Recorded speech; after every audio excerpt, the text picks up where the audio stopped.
بسم اللہ الرحمن الرحیم والذین یؤذون المؤمنین والمؤمنات بغیر ما اکتسبوا فقد احتملوا بہتانا واثما مبینا۔ صدق اللہ العظیم۔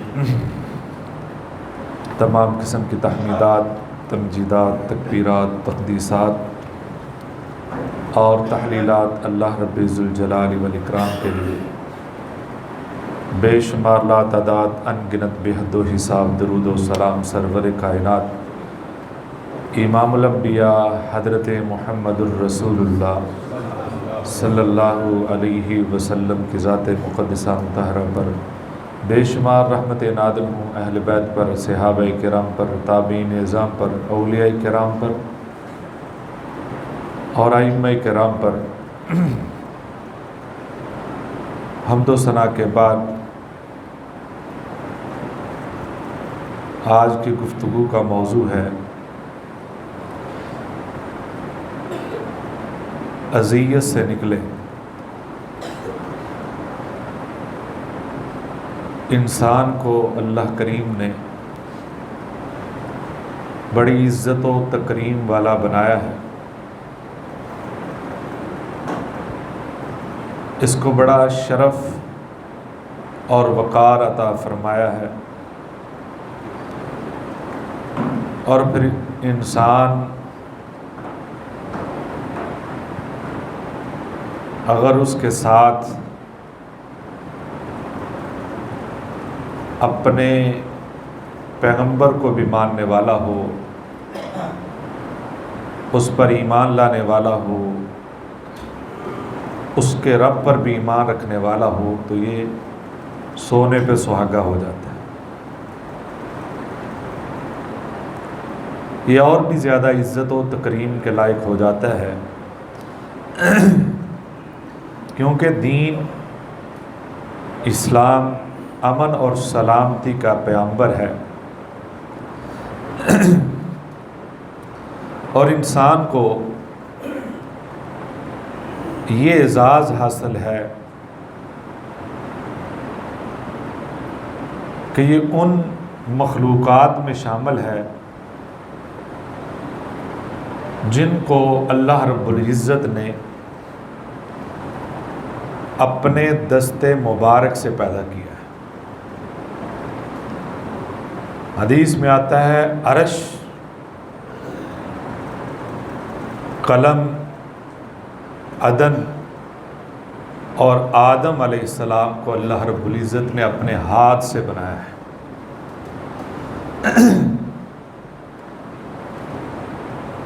اور اسی لیے ابلیس کو اللہ کریم نے یہ کہا تھا کہ تو یہ سجدہ کیوں نہیں کرتا؟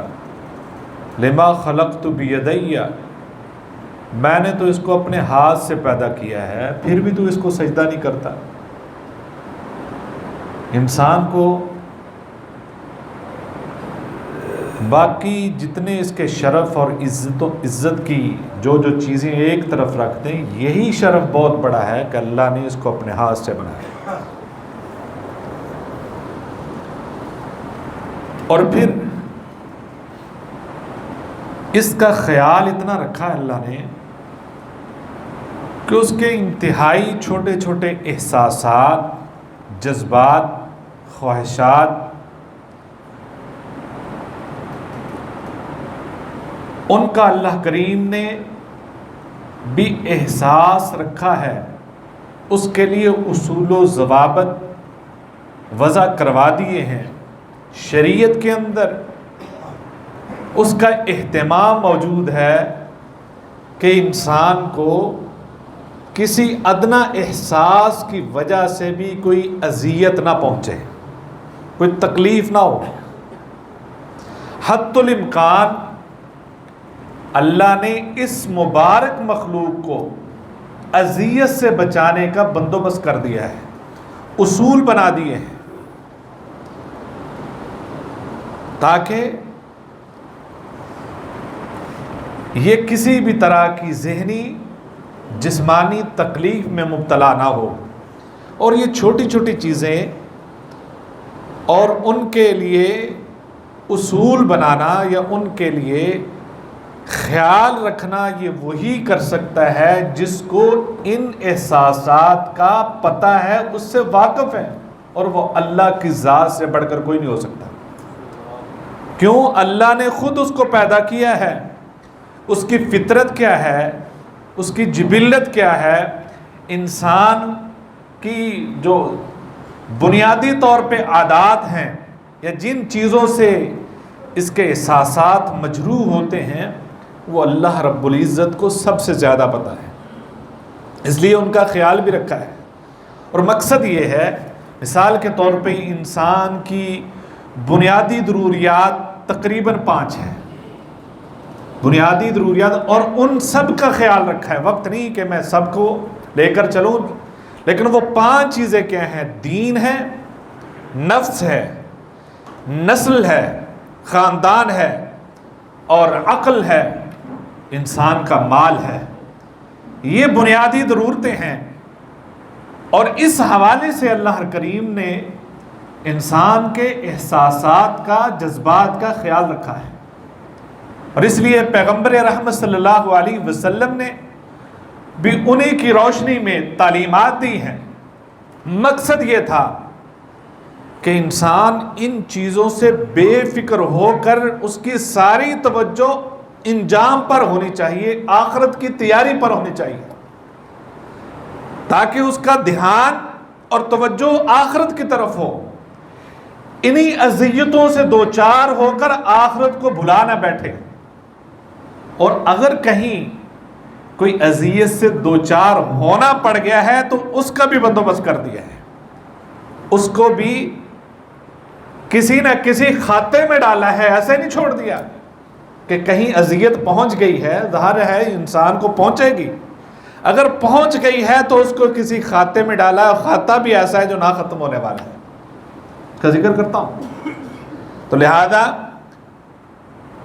مومن کو اذیت دینا، یہ جو میں نے آیت تلاوت کی ہے 22ویں پارے سورہ احزاب کی، اس کے اندر اللہ رب العزت نے یہ ارشاد فرمایا والذین یؤذون المؤمنین والمؤمنات، کہ وہ لوگ جو مومن مردوں اور عورتوں کو اذیت دیتے ہیں، ان کا تذکرہ ہے۔ اور اس تذکرے سے پہلی ہی آیت کے اندر اللہ رب العزت نے فرمایا ہے ان الذین یؤذون اللہ ورسولہ لعنہم اللہ فی الدنیا والآخرہ وعد لہم عذابا مہینا۔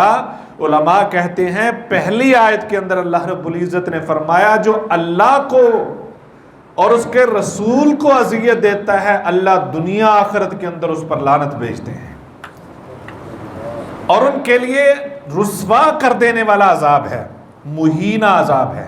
کہیں اللہ نے علیم کہا ہے، کہیں اس کو دردناک شدید کہا ہے، کہیں مہین کہا ہے، یعنی ان کی بھی حکمتیں ہیں کہ لفظ کیوں چینج ہوئے ہیں، کہ یہ جو اذیت دیتا ہے بندہ کسی کو، عذاب بھی اس کو ملے گا لیکن رسوا بھی ہوگا۔ رسوائی بذات خود ایک عذاب ہے، رسوا ہونا بذات خود ایک عذاب ہے۔ علماء لکھتے ہیں کہ جہاں اللہ رب العزت نے اپنے رسول کا ذکر کیا ہے وہاں اپنا ذکر کیا ہے، اور اپنے رسول کے ذکر کے ساتھ اللہ نے مومنوں کا ذکر کیا ہے، مومنات کا ذکر کیا ہے۔ گویا جو مومن اور مومنات کو تکلیف دیتا ہے ایسا ہی ہے جیسے رسول اللہ صلی اللہ علیہ وسلم کو تکلیف دیتا ہے، اور جو رسول اللہ صلی اللہ علیہ وسلم کو تکلیف دیتا ہے گویا کہ ڈائریکٹ اللہ کو تکلیف دیتا ہے، اور جو اللہ کو تکلیف دیتا ہے اللہ اس پر دنیا آخرت کے اندر لعنت بھیجتا ہے، یعنی اس کی پھر خیر نہیں ہے، وہ پھر خود بھی اذیتوں سے دوچار رہتا ہے، وہ رسوائیوں سے اور وہ ہر طرح کی بھلائیوں سے محروم ہو جاتا ہے، رسوائیوں سے دوچار ہو جاتا ہے، یہ اس کا انجام ہے۔ لہذا حضرت عمر فاروق رضی اللہ تعالی عنہ ایک دن صبح آئے تو حضرت ابی بن کعب رضی اللہ تعالی عنہ سے کہنے لگے یار میں نے رات یہ آیت پڑھی ہے والذین یؤذون المؤمنین والمؤمنات، پڑھی سے مراد یہ نہیں کہ پہلی بار پڑھی تھی، پڑھی سے مراد یہاں پڑھ کے میں رک گیا، میں سوچنے لگ گیا کہ یہ تو میرے لیے ہے، میں تو لوگوں پر سختی کر جاتا ہوں، میں تو لوگوں پر وہ بڑا تشدد کر جاتا ہوں، کہیں ان کو سختی سے نمٹنا پڑتا ہے، سخت کلمات کہنا پڑ جاتے ہیں، اور میں بڑا خوفزدہ ہو گیا ہوں، میرا کیا بنے گا، میں پریشان ہوں۔ حضرت ابی بن کعب مفسر قرآن وہ کہتے ہیں اے امیر المؤمنین، آپ ان لوگوں میں شامل نہیں، آپ تو نظام حکومت چلانے والے ہیں، آپ لوگوں کی بہتری کے لیے ان کو ڈانٹتے ہیں، جو لوگوں کی تربیت کرتا ہے وہ ان میں شامل نہیں ہے۔ جو لوگوں کی تربیت کرنا ہے اس کی نیت تربیت ہے، اس کی سوچ تربیت کی ہے، اس کی سوچ یہ ہے کہ نظام بہتر ہو جائے، آپ اس لیے کرتے ہیں، لہذا آپ ان میں نہیں ہیں۔ اور نبی صلی اللہ علیہ وسلم نے فرمایا من زار مسلمن زار اللہ، جو کسی مسلمان کو تکلیف دیتا ہے۔ آپ دیکھتے ہیں کہ ملک کے اندر کہیں کوئی نئی کرنسی آئے، کوئی نیا نوٹ چھپ جائے تو وہ وائرل ہوتی ہے، پھر وہ گھومتی ہے اور سب کے پاس آہستہ آہستہ پہنچ جاتی۔ کیوں؟ کسی سے لینا ہوتا ہے، کسی سے دینا ہوتا ہے، اور وہ پورے ملک کے اندر جہاں جہاں یہ کرنسی کا نظام ہے وہ پہنچ جاتی ہے، اور اس نے پہنچنا ہے۔ کیوں پہنچتی ہے؟ کہ یہ ہر ایک کی ضرورت ہے۔ یہ کس کی ہے؟ جو یہاں بستا ہے اس کی ضرورت ہے، اور یہ پہنچے گی ہر ایک کے پاس، اور پہنچی ہے۔ اس کے بغیر کوئی اپنی طرف سے چلائے گا تو وہ چلے گی نہیں۔ اسی طریقے سے کسی کو تکلیف دینا یا کسی کو نفع دینا یہ کرنسی جیسا ہے۔ جتنی آپ کسی کو تکلیف دیں گے ماحول کے اندر آپ کو اتنی ہی ہر طرف تکلیفیں نظر آئیں گی، اذیتیں نظر آئیں گی، کیونکہ آپ تقسیم ہی وہ کر رہے ہیں، معاشرہ تقسیم ہی اذیتیں کر رہا ہے، اس لیے آپ کو ہر طرف اذیتیں ہی اذیتیں نظر آئیں گی۔ جب آسانیاں بانٹی جائیں گی، خوشیاں بانٹی جائیں گی، تو آپ کو ہر طرف خوشیاں ہی خوشیاں نظر آئیں گی، آسانی ہی آسانی نظر آئے گی۔ جس معاشرے کے اندر ہر ایک کو تکلیف اور اذیت دینے کا سوچا جائے گا، ہر معاملے میں اور ہر لہجے میں تکلیف ہو، پھر اس ماحول کے اندر اذیتیں ضرور ہوتی ہیں اور زیادہ ہوتی ہیں۔ آپ اس گھر میں زیادہ وقت نہیں ٹھہر سکتے جہاں چہرے مرجھائے ہوئے ہیں، جہاں چہروں سے نظر آتا ہے کہ ایک دوسرے سے دل سے راضی نہیں ہے۔ آپ اس ادارے میں زیادہ وقت نہیں ٹھہر سکتے جس ادارے کے اندر چہروں پر ملال ہو، چہروں پہ ایک دوسرے کے خلاف غصہ نظر آتا ہو، آپ زیادہ ٹھہر نہیں سکتے، اس لیے کہ اندر آپ کی اذیت ہے، اور وہ اذیت اللہ نے شعاؤں کے ذریعے یعنی ماحول کے اندر بھی اس کو تقسیم کر دیا، نظر آتی ہے، محسوس ہوتی ہے۔ اور جس ملک کے اندر، جس محلے کے اندر آپ رہتے ہیں اور ایسا ہی اذیت ناک آپ نے ماحول بنایا ہے تو آپ کو ہر طرف وہی نظر آئے گا۔ یعنی یہ تقسیم ہے جتنی آپ کریں گے، اگر آپ آسانی کو تقسیم دینا شروع کر دیں گے وہ بڑھتی جائے گی، اگر اذیت کو تقسیم دینا شروع کر دیں گے وہ اذیت بڑھتی جائے گی۔ اور ہمارے ہاں یہی ہے، کیا ہوا ہے پچھلے دنوں ہمارے ملک میں؟ یہ وہی چیز ہے کہ ہم جذباتی لوگ ہیں، کچھ نہیں دیکھتے کہ کسی کا کیا نقصان ہونے والا ہے، اور نکل پڑتے ہیں ایک، اور اس بات کی تحقیق بھی نہیں ہے۔ بھائیوں، یہ حکمران یہ سارے اپنے اپنے مفادات کی خاطر لڑ رہے ہیں۔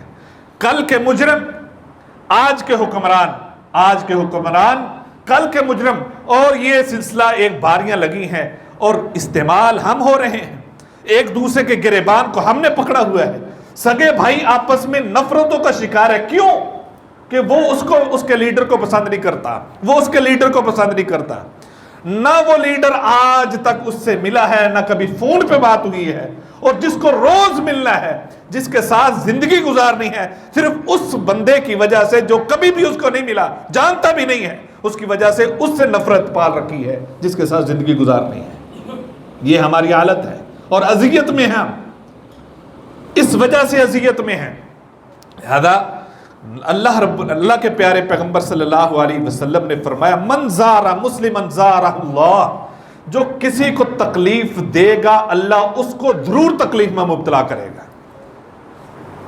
کہیں آپ کسی تکلیف میں مبتلا ہیں، سب سے پہلے یہ سوچیں، یہ نہ سوچیں کہ مجھ پر کسی نے کچھ کر دیا ہے۔ ہم تو یہ سوچ کے بری ہو جاتے ہیں کہ مجھ پر فلاں نے کچھ کر دیا، فلاں نے کچھ، یہ سوچیں کہ میں نے کس کے ساتھ کیا کیا تھا، یہ تو کوئی بھی نہیں سوچتا کہ جو جس طرح کی اذیت مجھے پہنچی کیا زندگی میں نے کسی کو دی ہے؟ کیونکہ اللہ کے پیغمبر نے یہ بات بتا دی ہے کہ من زار المسلمن، جو کسی مسلمان کو اذیت دے گا، اور یہ اللہ کا سسٹم ہے، جس کیفیت کی اذیت آپ کسی کو دیتے ہیں اس وقت تک آپ کو موت نہیں آ سکتی جب تک اسی میں آپ مبتلا نہیں ہو جاتے۔ اللہ ہمیں محفوظ فرمائے۔ اور اگلی بات بھی خوشخبری بھی ہے کہ جو ان اذیتوں پر، یعنی کہ جو دینے والے ہیں تو وہ دینے والے ہیں، لیکن جس کو اذیت پہنچ گئی ہے اگر وہ صبر کرتا ہے، ایسے معاشرے میں رہتا ہے، اللہ اس کو اجر بھی زیادہ عطا فرماتے ہیں جو صبر کرنے والا ہے۔ لیکن ان لوگوں کو لیے، اور اللہ رب العزت نے فرمایا جو کسی کو مشقت میں ڈالتا ہے، کسی کو مشقت میں ڈالتا ہے، اللہ بھی اس کو مشقت میں ڈالے گا۔ لہذا ہم ایسی سوچ بنائیں کہ ہم نے کسی رستے کو نہیں روکنا، ہم نے کسی مسلمان کو تکلیف نہیں دینی، ہم نے کسی کی اذیت کا باعث نہیں بننا، آسانی بانٹنے والا بننا ہے۔ اور آپ دیکھیے زندگی کیسے آسان ہوتی ہے، کیوں؟ ہم نے اس طرف تو دیکھا نہیں آج تک، صرف یہ کہ جیسے کوئی تکلیف پہنچتی ہے بھاگ جاتے ہیں بابوں کے پاس۔ وہ آپ اللہ کے سامنے کیوں نہیں گڑ گڑاتے اور معافی کیوں نہیں مانگتے؟ جس پر آپ نے ظلم کیا اس کے پاس کیوں نہیں جاتے؟ جس کو آپ نے تکلیف دی زندگی میں اس کے پاس جا کر سوری کیوں نہیں کرتے؟ اور آپ اس سے ذرا معذرت تو کریں۔ امام ابن قیم رحمۃ اللہ علیہ، پھر ہم جب کوئی معذرت کرنے بھی آ جائے تو پھر بھی ہم اس کو اذیت سے دوچار کرتے ہیں۔ حضرت امام ابن قیم رحمۃ اللہ علیہ فرماتے ہیں جو کوئی آپ کے ساتھ سوری کرنے پاس آ جائے نا، سوری کرنے، معذرت کرنے آ جائے، آپ دل سے معاف کر دیا کریں کہ وہ آپ کے پاس آ گیا ہے، اس کے دل کو نہ ٹٹولا کریں، وہ اللہ پہ معاملے چھوڑ دیں، اللہ اس کے اندر برکت دے دے گا۔ لیکن آپ ٹٹولنے لگ جائے، اچھا آپ اس وجہ سے آئے ہیں۔ اور اگر کوئی بندہ آ بھی جائے تو ہم کہتے ہیں اچھا اب تم مجھے زج کرنے آ گیا ہے، اب مجھے تم یہ سمجھتا ہے۔ یعنی اس طرح کی وہ باتیں کہ اگر کوئی کسی کو احساس ہو گیا ہے تو اس احساس کے بدلے میں کوئی ایسی طنزیہ بات نہ کرے جو مزید اس کو اذیت کا باعث بنے اس کے لیے۔ لہذا یہ وہ باتیں ہیں جس کو سوچنے کی ضرورت۔ نبی صلی اللہ علیہ وسلم سے پوچھا کہ اللہ کے حضور صلی اللہ علیہ وسلم ای العمل افضل، سب سے بہترین اور افضل ترین عمل کون سا ہے؟ نبی صلی اللہ علیہ وسلم نے فرمایا ایمان باللہ و جہاد فی سبیلی، اللہ کے ساتھ ایمان لانا اور اس کے راستے میں جہاد کرنا۔ صحابہ نے پوچھا اللہ کے حضور صلی اللہ علیہ وسلم تو جو غلاموں کو آزاد کرنا یہ افضل نہیں ہے؟ کون سے غلام کو آزاد کرنا افضل ہے؟ نبی صلی اللہ علیہ وسلم نے فرمایا جس کی قیمت بہت زیادہ ہو اور اس کا مالک اس پہ بہت خوش ہو، وہ مالک کو خوش کرنے والا ہو۔ صحابہ نے کہا اللہ کے حضور صلی اللہ علیہ وسلم اگر کسی کی یہ پہنچ ہی نہ ہو پھر وہ کیا کرے؟ نبی صلی اللہ علیہ وسلم نے فرمایا تو پھر وہ کسی ایسے بندے کی مدد کرے جس کو ضرورت ہے، اور اس بندے کی وہ مدد کرے، اس کو کوئی کام کر دے جس کے پاس کوئی ہنر نہیں ہے، اس کا کام کر کے اس کو دے دے۔ اس کے پاس کوئی فن نہیں ہے، کوئی ہنر نہیں ہے، اس کے اس معاملے میں اس کی مدد کر دے۔ صحابہ نے کہا یعنی وہ ہر اس شخص کے لیے سوال کر دیا جس کو زندگی بھر کوئی ضرورت پیش آ سکتی ہے۔ صحابہ نے کہا اللہ کے حضور صلی اللہ علیہ وسلم جس کی یہ بھی ہمت نہیں ہے، یہ بھی طاقت نہیں، وہ کیا کرے؟ نبی صلی اللہ علیہ وسلم نے فرمایا یعنی ہم چاہتے ہیں نا کہ صدقہ نکالیں، اپنی ذات کا صدقہ نکالیں، یعنی کالے بکرے کی ضرورت نہیں ہے، نہ کالے مرغے کی ضرورت ہے، تھوڑے سے احساس کی ضرورت۔ نبی صلی اللہ علیہ وسلم نے فرمایا پھر لوگوں کو تکلیف نہ پہنچاؤ، اگر تم لوگوں کو تکلیف نہیں پہنچاؤ گے اللہ تمہارے نفس کا صدقہ ادا کر دے گا۔ لوگوں کو تکلیف نہیں پہنچانی یعنی کہ لوگوں کو اپنے شر سے محفوظ رکھنا، کیونکہ ہر بندے کا ایک شر ہے، وہ برا بھی کر سکتا ہے اچھا بھی کر سکتا ہے، لہذا آپ نے اچھا ہی کرنا ہے، برا نہیں کرنا ہے۔ انسان کی فطرت اچھائی کی ہے، اللہ نے اس کو فطرت جو اللہ نے جس فطرت پہ پیدا کیا ہے وہ اسلام ہے، وہ دین ہے، لہذا انسان کو ایسا ہونا چاہیے۔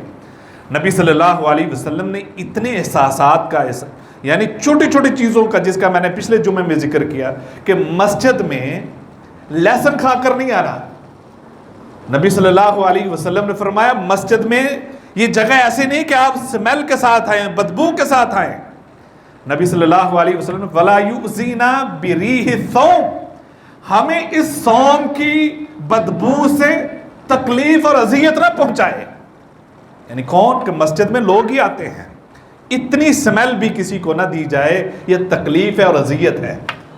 یعنی اس سے یہ کوئی بہت بڑی بات نہیں ہے دیکھنے میں، اور ہمارے اگر آپ نے دیکھیں ہمارا تو استعمال ہی بہت ہے، یعنی اس سے مراد کچا لہسن ہے۔ یعنی وہاں اس وقت حالات ایسے تھے کہ جس طرح کی ہماری ڈشز ہیں اور طرح طرح کی ہیں اس کا استعمال ہوتا ہے، تو اس وقت ایسا نہیں تھا، لوگ کچی سبزیاں اور اس طرح کے کھانے تھے، اس وجہ سے نبی صلی اللہ علیہ وسلم نے اس سے روکا۔ اور اس سے بڑھ کر دیکھیں، آپ حیران رہ جائیں گے کہ دین اسلام کتنی امن اور سلامتی والی اللہ رب العزت نے ہمیں ایک گائیڈ لائن کے طور پہ دے دیا ہے۔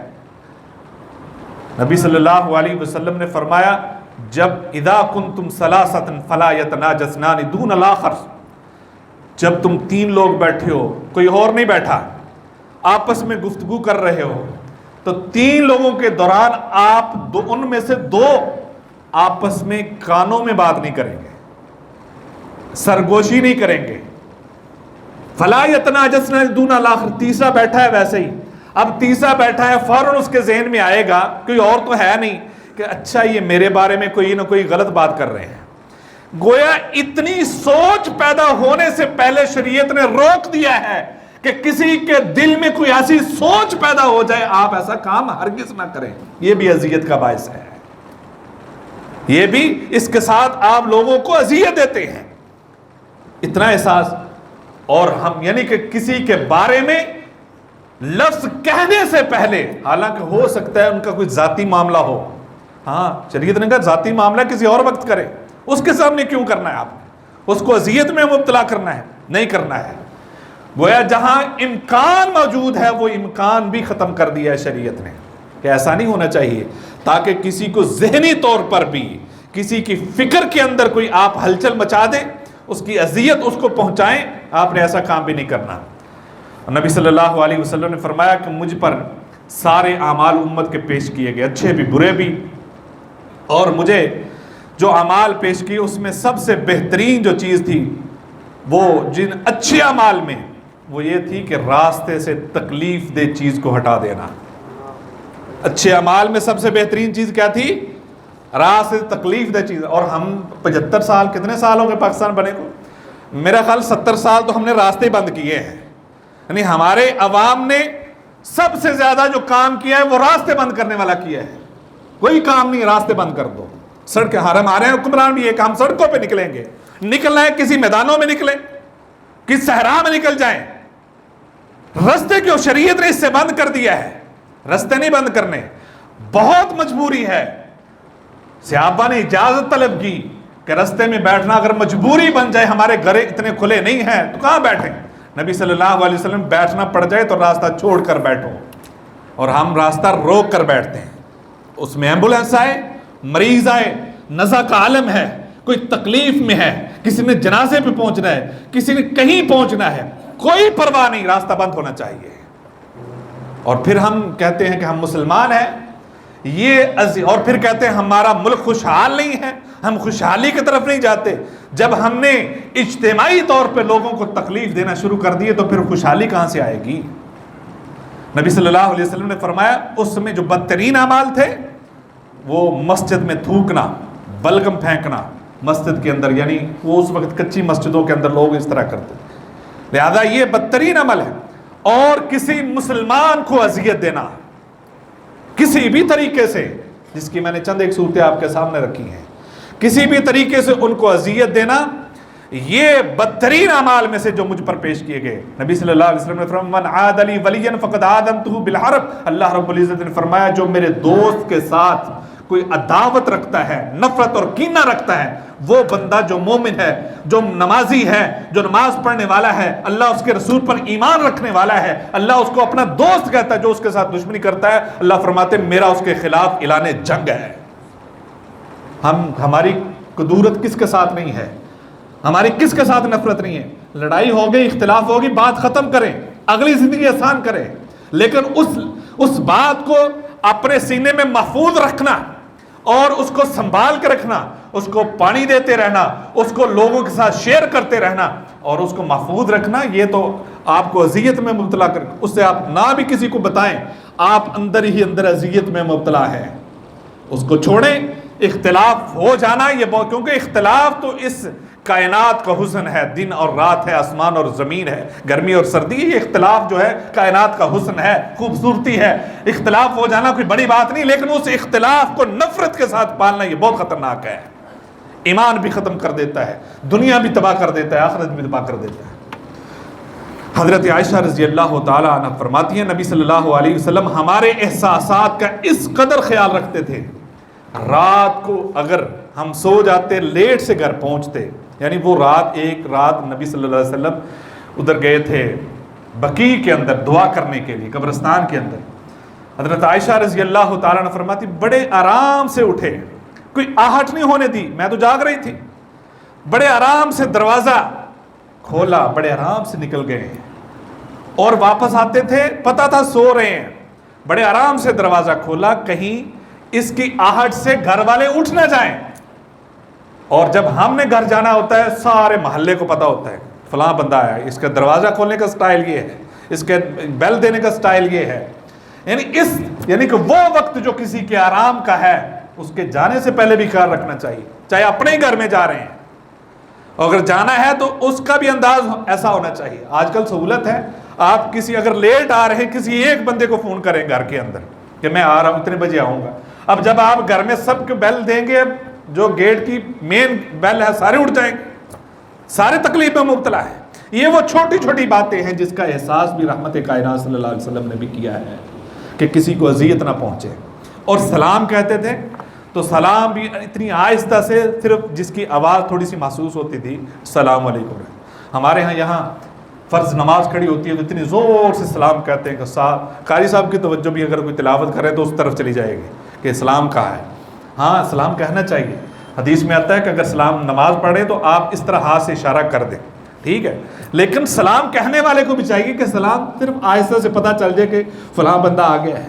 لیکن کئی بندوں کو ہوتا ہے کہ آج میں فجر کے وقت نماز میں باجماعت پہنچا ہوں، سب کو پتہ تو چلنا چاہیے کہ میں باجماعت اٹھ گیا ہوں آج اتنی گرمی کے موسم میں بھی، لہذا یہ اذیت والا کام نہیں ہونا۔ امام غزالی رحمۃ اللہ نے احیاء العلوم کے اندر ایک بات لکھی ہے، وہ کہتے ہیں کہ قیامت کے دن یعنی کہ جہنم کے اندر بہت سارے عذاب ہیں، ایک عذاب خارش کا بھی ہوگا، یعنی جہنم کے اندر ایک عذاب ہوگا خارش، اور لوگ اپنی خارش اتنی کریں گے کہ ہڈیوں سے چمڑا الگ ہو جائے گا۔ ان سے کہا جائے گا آپ کو پتہ ہے یہ سزا کیوں ملی ہے؟ وہ کہیں گے نہیں۔ ان سے یہ کہا جائے گا یہ سزا اس لیے کہ تم لوگوں کو اذیت میں مبتلا کرتے تھے، آج جہنم کے اندر اسی طرح تمہیں تکلیف دی جائے گی۔ یہ اتنی لوگوں کو اذیت میں مبتلا کرنا یہ کتنا خطرناک ہے۔ لہذا ہمیں بات کہہ جائے، ہم اس وقت تک اپنی کامیابی نہیں سمجھتے جب تک کہ اس کو صحیح طریقے سے فوراً سے پہلے جواب نہیں دیتے۔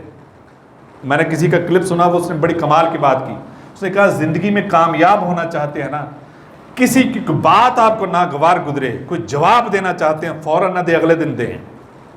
کہتے مجھے اس وقت ان کی بات سمجھ نہیں آئی، لیکن جب میں نے اس کو پریکٹیکل کیا تو مجھے محسوس ہوا کہ جس بات پہ مجھے غصہ آیا نا، اس کو میں نے غور کیا کہ اس کا جواب کل دینا ہے، جواب سوچا، تو جب میں اس کی سوچ میں پڑتا تو بعد میں محسوس ہوتا ہے اس کی بات ہی کوئی نہیں، جواب کیا دوں اس کا۔ یعنی اس وقت انسان کو فوراً جب غصہ آتا ہے تو چھوٹی بات بڑی لگتی ہے، لیکن جب ٹھنڈے دل سے ٹھنڈے دماغ سے سوچتا ہے تو وہ بڑی بات بھی چھوٹی لگنے لگتی۔ وہ کہتے ہیں دوسرے دن نوبت ہی نہیں آتی کہ جواب دیں، غصہ ختم ہو جاتا ہے۔ لیکن ہم ہیں کہ ہمیں فوراً ہوتا ہے کہ ہم، یعنی شریعت نے اس عورت کے بارے میں بتایا جس نے ایک بلی کو باندھ دیا تھا، نبی صلی اللہ علیہ وسلم نے فرمایا اگر وہ کھول دیتی باندھتی نا تو وہ خود کچھ کھا پی لیتی، اس کے باندھنے کی وجہ سے مر گئی، اللہ نے اس کو عذاب میں مبتلا کر دیا۔ ہماری کوشش ہے کسی کے منہ میں نوالا نہ جائے، کسی طریقے سے تکلیف پہنچنی چاہیے، اور تکلیف دینے کے بہت سارے طریقے ہیں۔ محلے کے اندر شادی ہے، سب سے پہلے تو ہم اس کو بند کریں گے، گلی کو بند کریں گے۔ بعض ایسے ملک ہیں کوئی کام کرنا نا، وہاں کئی دن پہلے سے ہر گھر کے اندر لکھ کر پیغام بھیجا جاتا ہے، آپ کسی محلے میں کام شروع کر لیں، یہ بڑا کمال کا کام ہے۔ آپ نے شادی کرنی ہے، آپ کی وسعت نہیں، طاقت نہیں کہ آپ کسی ہوٹل میں جا سکیں، محلے میں بندوبست کرنا ہے، کوئی مسئلہ ہے، ہاں فوتگی ایک ایمرجنسی ہے، آپ پورے محلے کو اطلاع دے دیں فلاں تاریخ کو ہمارے ہاں شادی ہے، ہم نے گلی کے اندر بندوبست کرنا ہے، آپ نے موٹر سائیکل ہے، سائیکل ہے، اس دن ذرا اسی اعتبار سے آپ بندوبست کر لیجئے. آپ نے گزرنا ہے، کیسے بندوبست کرنا، آپ بندوبست کر لیجئے فلاں طریقوں اتنے بجے سے اتنے بجے تک ہمارا پروگرام ہے. لیکن جو صبح ڈیوٹی پہ جاتے شام کو آتے ہیں اپنی گلی بند ہوتی ہے، وہ بیچارے پریشان، اب جاؤں کیسے کر. یہ وہ اذیت ہے. محلے میں شادی ہے، گھر والوں کو کچھ نہیں سن رہا، پورے محلے کو اتنے اذیت میں مبتلا کیا ہے، بڑے بڑے ڈیک لگا دیے ہیں اور ساری رات مریض تکلیف میں ہے. اور وہ شادی بابرکت ہو سکتی ہے جس شادی کی پہلی رات سے پہلے ہی آپ نے اتنی مریضوں کی بددعائیں سمیٹ لی ہیں. وہ کیسے بابرکت ہو سکتی ہے کہ وہ آپ نے لوگوں کو تکلیف میں مبتلا کر کے، کتنے ہی ضرورت مند راستے میں گزرتے ہوئے آپ کو بددعائیں دے کے جائیں گے، پھر کہیں گے آپ ہماری شادی ناکام ہو گئی ہے. ان وجوہات کی طرف بھی کوشش کرنی چاہیے کہ ہماری توجہ جائے. اور غلط پارکنگ، ملبہ، یعنی صفائی کرنی بہت بڑی بات ہے، اچھی بات ہے، لیکن ہم کیا کرتے ہیں، صفائی کر کے ہر گلی کے اندر ایک پلاٹ خالی ہوتا ہے ضرور کہیں نہ کہیں، وہ سارے محلے والے اپنے گھر کی صفائی کریں گے، وہاں پھینک دیں گے، یعنی اجتماعی طور پہ بدبو جائے سب کو، یعنی سارے محلے کو اجتماعی بدبو جائے گی، بیماریاں پھیلیں گی. مچھر کس طرح خطرناک ہے آج کل، آپ کو پتہ ہے، ڈینگی جیسا وہاں پیدا ہوتا ہے. کبھی سوچا ہم نے، ہم ہیں کہ ہمیں کچھ کہا نہ جائے ہم کرتے ہیں. ہمارے محکمے بھی ایسے ہیں، کبھی کسی نے، ہمارا محکمہ موجود ہے، یہ یعنی جتنا بھی یہ محکمہ صفائی اٹھانے والا، جتنا کوڑا کرکٹ اٹھانے والا ہے، وہ محکمہ موجود ہے. گلی والے اکٹھے ہو کر ان کو کیوں نہیں درخواست دیتے کہ ہمارے گلی کے اندر اتنا گند ہے، یہاں ہم کوئی بندوبست کرو. کبھی ہم نے کہا ہی نہیں، لہذا ادارے بھی خاموش بیٹھے رہتے ہیں. گلی والے کچھ لوگ ہمت کر کے کوشش کریں کہ ہم نے ایسا اوپن کوڑا نہیں پھینکنا، کوشش کریں گے تو بندوبست ہو جائے گا. لیکن ہم ہیں چلو پھینکو، کوئی نہیں، گزارا ہو رہا ہے، جب یہ پلاٹ تعمیر ہو جائے کوئی اور ڈھونڈ لیں گے، کسی اور کو تکلیف دیں گے. اپنا گھر صاف ہے تو فوراً نکال کے باہر پھینک دیا ہے، اور گزرنے والے سب کو تکلیف ہوتی تو ہوتی رہے، میرا گھر صاف ہو گیا. یہ کون سی صفائی ہے؟ یہ نصف ایمان نہیں ہے، یہ تو آپ نے نصف اور اپنی اذیت میں ڈال دیا ہے آپ نے لوگوں کو. اور اسی طریقے سے 14 اگست یا اس طرح کا کوئی فنکشن ہے، ہمارے نوجوان سائلنسر نکالتے ہیں، اتنی بری بری آوازیں اپنی بائک موٹر سائیکل کی، اور اس طرح ون ویلنگ اور اس طرح کی ساری خرافات، یہ لوگوں کو تکلیف دینے والی چیزیں ہیں. اور اسی طریقے سے آپ دیکھتے ہیں کہ ہمسایوں کے ساتھ بہت سارے ایسے معاملات ہیں. کوئی ایسا کام جو مسلسل ہمسائے کو تکلیف دیتا ہے وہ نہ کریں. آپ ان کے دروازے کے سامنے آپ موٹر سائیکل کھڑی کر دیتے ہیں، رکشہ کھڑا کر دیتے ہیں، گاڑی کھڑی کر دیتے ہیں، ان کا گزرنا مشکل ہے. یہ وہ تکلیفیں ہیں جس سے ہر روز وہ ہمسایہ آپ سے مبتلا ہوتا ہے، بددعائیں لیتے ہیں. یہ اذیت ہیں، وہ اذیت جو آپ کی نیکیوں کی بربادی کا باعث بن رہا ہے، اگرچہ نیکیاں اتنی ہیں یا نہیں ہیں. یہ وہ تکلیفیں جو ہم دیتے ہیں. رشتہ نہیں کسی کا ہو رہا ہے، اس کی بیٹی کو آپ اس انداز سے سوال کرتے ہیں، وہ بیچاری پہلے ہی پریشان ہے، اور اگر کوئی رشتہ دیکھنے آ گیا وہ اس طریقے سے جواب دے کر جاتے ہیں، وہ گھر والے پریشان ہو جاتے ہیں. بھئی جواب دینا ہے کسی اچھے طریقے سے دیں. اور اس طرح کہ اس کا قد چھوٹا ہے، اس کی رنگت دیتی ہے، اس کا فلاں ایسا ہے، فلاں ایسا ہے، اس کے چہرے کے خد و خال ایسے ہیں، یہ وہ اذیتیں ہیں جو آپ نے عمر بھر ان کو دے دی ہیں. اور میں نے دیکھا ہے ایسے لوگوں کو، کیونکہ ہمارے ادارے کے اندر ایک شعبہ موجود ہے، کتنے ہی ایسے لوگوں کو دیکھا ہے جنہوں نے رشتے اس طرح کے لفظوں کے ساتھ ریجیکٹ کیے، وہ زندگی بھر اپنی بربادی دیکھتے رہے ہیں. ان کی بیٹیوں کے رشتے نہیں ہوئے، ان کے گھر کے اندر ایسے ماحول پیدا ہوا ہے کہ جو انہوں نے کہا تھا وہی ان کے ساتھ ہوا ہے. رشتے نہیں کرنے. اور اگر بچی کسی کا بیٹے کا رشتہ نہیں ہوتا، اچھا اس کو حوصلہ دیں. کسی کوئی خاتون ایسی ہے اس کی اولاد نہیں ہوتی، اس کو اس طرح کے طنز، اس طرح کے الفاظ سے پکارنا، وہ اس کو اور بھی زیادہ تکلیف میں دیتا ہے. یاد رکھیں وہ اذیت میں ہے، تکلیف میں ہے. اس کا ایک کلمہ عرش کو ہلا کر رکھ دے گا. ایسا کلمہ نہ کہیں، وہ پہلے دکھی ہے، اور دکھی کو اور دکھی نہ کرے، یہ اذیت ہے. اور اس طرح کی بہت ساری باتیں. جو بیمار ہے اس کو بیماری کا تانا نہ دے، جو اپاہج ہے اس کو اپاہج پن کا تانا نہ دے، جو ضرورت مند ہے اس کی ضروریات کا مذاق نہ اٹھائیں، جو غریب ہے اس کی غربت کا مذاق نہ اڑائیں. یہ وہ اذیتیں ہیں جو آپ لوگوں کو دیتے ہیں. اللہ ہمیں سوچ فکر کی توفیق عطا فرمائے. لا ضرر ولا ضرار، نبی صلی اللہ علیہ وسلم نے فرمایا نہ کسی کا نقصان کریں نہ نقصان کا باعث بنے. اور یہ جو نقصان کرنا یہ اسی طریقے سے کہ آپ اپنا آپ تو سنبھال لیں، لیکن وہ آپ کا اپنا سنبھالنا کسی کی تکلیف کا باعث بنتا ہے تو وہ آپ کا اپنا سنبھالنا بھی وبال جان بن جاتا ہے. اللہ ہمیں توفیق عطا فرمائے. اور لوگوں کی اگر کسی کو تکلیف پہنچتی ہے تو اس پر صبر کریں. نبی ہم نے ایک معیار بنایا ہوا ہے نا کہ یا فلاں بندہ بہت اچھا ہے، نبی صلی اللہ علیہ وسلم نے ایک معیار دیا ہے کہ آپ کسی کی اچھائی کے بارے میں الا اخبرکم خیرکم، میں تمہیں بتاؤں نا کہ سب سے بہترین کون ہے، اچھا بندہ کون ہے؟ صحابہ نے کہا اللہ کے حضور صلی اللہ علیہ وسلم کیوں نہیں؟ فرمایا وہ بندہ جس سے خیر کی امید کی جا سکتی ہے وہ بہت اچھا بندہ ہے، اور جس کے شر سے لوگ محفوظ ہیں وہ بندہ انتہائی اچھا ہے۔ جس سے خیر کی امید ہے اور اس کے شر سے محفوظ ہیں وہ اچھا بندہ ہے، جس سے خیر کی امید نہیں اور اس سے شر سے کوئی محفوظ نہیں وہ بدترین بندہ ہے۔ یہ معیار ہے اچھے اور برے کا، اللہ عمل کی توفیق عطا فرمائے۔ وآخر دعوانا